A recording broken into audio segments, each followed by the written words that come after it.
Matthieu, chapitre 27. Dès que le matin fut venu, tous les principaux sacrificateurs et les anciens du peuple tinrent conseil contre Jésus pour le faire mourir. Après l'avoir lié, ils l'emmenèrent et le livrèrent à Ponce Pilate, le gouverneur. Alors, Judas qui l'avait livré, voyant qu'il était condamné, se repentit et reporta les 30 pièces d'argent aux principaux sacrificateurs et aux anciens en disant « J'ai péché en livrant le sang innocent. » Ils répondirent « Que nous importe? Cela te regarde. » Judas jeta les pièces d'argent dans le temple, se retira et alla se pendre. Les principaux sacrificateurs les ramassèrent et dirent « Il n'est pas permis de les mettre dans le trésor sacré puisque c'est le prix du sang. » Et, après en avoir délibéré, ils achetèrent avec cet argent le champ du potier pour la sépulture des étrangers. C'est pourquoi ce champ a été appelé champ du sang jusqu'à ce jour.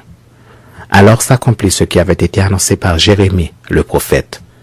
Ils ont pris les 30 pièces d'argent, la valeur de celui qui a été estimé, qu'on a estimé de la part des enfants d'Israël. Et ils les ont donnés pour le champ du potier, comme le Seigneur me l'avait ordonné. Jésus parut devant le gouverneur. Le gouverneur l'interrogea en ces termes. « Es-tu le roi des Juifs ?» Jésus lui répondit. « Tu le dis. » Mais il ne répondit rien aux accusations des principaux sacrificateurs et des anciens. Alors Pilate lui dit, « N'entends-tu pas de combien de choses il t'accuse ?» Et Jésus ne lui donna de réponse sur aucune parole, ce qui étonna beaucoup le gouverneur. À chaque fête, le gouverneur avait coutume de relâcher un prisonnier, celui que demandait la foule. Ils avaient alors un prisonnier fameux nommé Barabbas. Comme ils étaient assemblés, Pilate leur dit, « Lequel voulez-vous que je vous relâche, Barabbas ou Jésus qu'on appelle Christ ?» Car ils savaient que c'était par envie qu'ils avaient livré Jésus. Pendant qu'il était assis sur le tribunal, sa femme lui fit dire, « Qu'il n'y a rien entre toi et ce juste, car aujourd'hui j'ai beaucoup souffert en songe à cause de lui. » Les principaux sacrificateurs et les anciens persuadèrent à la foule de demander Barabbas et de faire périr Jésus. Le gouverneur, prenant la parole, leur dit, « Lequel des deux voulez-vous que je vous relâche ?» Ils répondirent, « Barabbas !» Pilate leur dit, « Que ferai-je donc de Jésus qu'on appelle Christ ?» Tous répondirent, « Qu'il soit crucifié !» Le gouverneur dit, « Mais quel mal a-t-il fait ?» Et ils crièrent encore plus fort, « Qu'il soit crucifié !»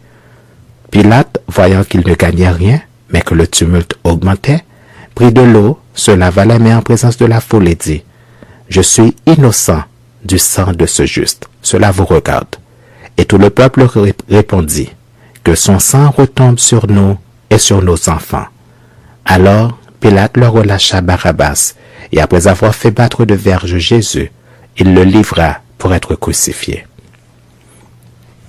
Les soldats du gouverneur conduisirent Jésus dans le prétoire, et ils assemblèrent autour de lui toute la cohorte.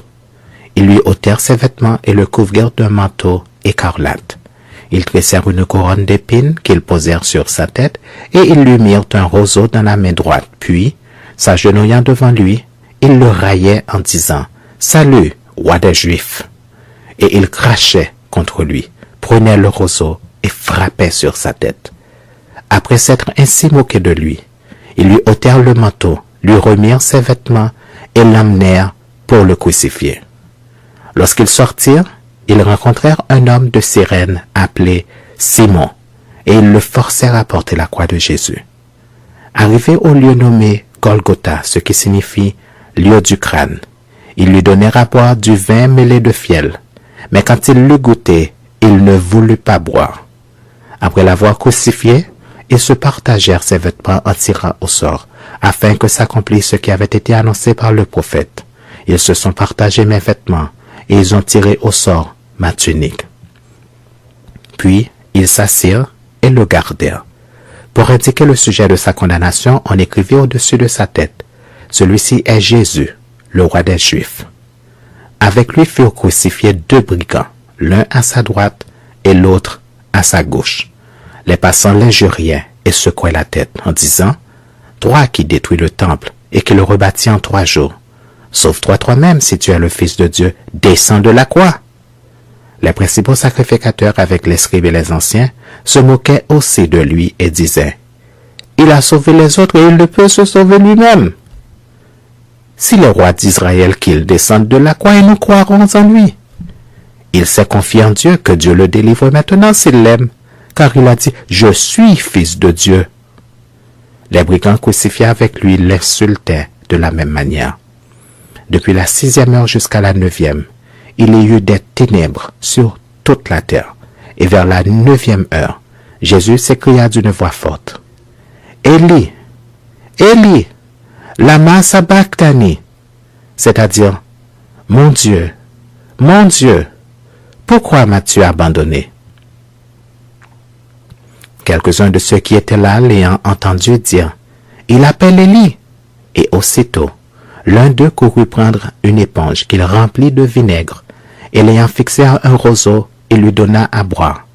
Mais les autres disaient, « Laisse, voyons si Élie viendra le sauver. » Jésus poussa de nouveau un grand cri et rendit l'esprit.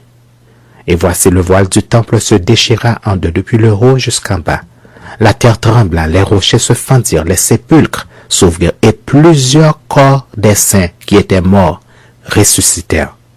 Étant sortis des sépulcres après la résurrection de Jésus, ils entrèrent dans la ville sainte et apparurent à un grand nombre de personnes. Le centenier et ceux qui étaient avec lui pour garder Jésus, ayant vu le tremblement de terre et ceux qui venaient d'arriver, furent saisis d'une grande frayeur et dirent, « Assurément cet homme était fils de Dieu. » Il y avait là plusieurs femmes qui regardaient de loin, qui avaient accompagné Jésus depuis la Galilée pour le servir. Parmi elles était Marie de Magdala, Marie, mère de Jacques et de Joseph, et la mère des fils de Zébédée. Le soir étant venu, arriva un homme riche d'Arimathée nommé Joseph, lequel était aussi disciple de Jésus. Il se rendit vers Pilate et demanda le corps de Jésus. Et Pilate ordonna de le remettre. Joseph prit le corps, l'enveloppa d'un linceul blanc, et le déposa dans un sépulcre neuf qu'il s'était fait tailler dans le roc. Puis il roula une grande pierre à l'entrée du sépulcre, et il s'en alla. Marie de Magdala et l'autre Marie étaient là, assises vis-à-vis du sépulcre. Le lendemain, qui était le jour après la préparation, les principaux sacrificateurs et les pharisiens allèrent ensemble auprès de Pilate et dirent, « Seigneur, nous nous souvenons que cet imposteur a dit, quand il vivait encore, après 3 jours, je ressusciterai. Ordonne donc que le sépulcre soit gardé jusqu'au 3e jour, afin que ses disciples ne viennent pas dérober le corps et dire au peuple, il est ressuscité des morts. Cette dernière imposture serait pire que la première. » Pilate leur dit, « Vous avez une garde, allez, gardez-le comme vous l'entendrez. » Ils s'en allèrent et s'assurèrent du sépulcre au moyen de la garde, après avoir scellé la pierre.